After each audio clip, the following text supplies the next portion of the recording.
ګروپ ملګرو د دې زنانو دا تصویرونه وګورئ.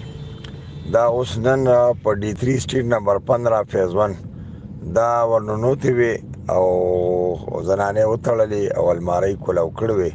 د کور سړي پرې رالل، هغوی وټکولې خو هغوی دا یو غلطي وکړه چې پرېښودې. نو دا تصویرونه وګورئ، دا شکلونه وګورئ. دی په دې کوڅو کې ګرځي، 5 شپږ کسانې دي او دی د غلا په نیت راځي. نو چې چرته ووینئ نو مهرباني کوئ تاڼې ته ټلیفون کوئ یا 15 ته ټلیفون کوئ زر چې دا ونیسي. ښه دا د کور ګیټونه هم کولاو مه پرېږدئ.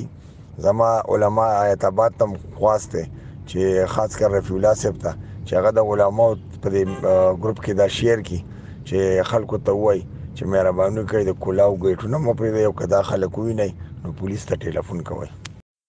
ګرانو ملګرو، نن سبا په هر ځای کې دغه قسمه ښځې راوتې دي او دغه ویډیو زیات نه زیات شیر کړئ چې څوک هم دغه ښځې ویني نو مهرباني کوئ پولیس ته دې په حواله کوئ.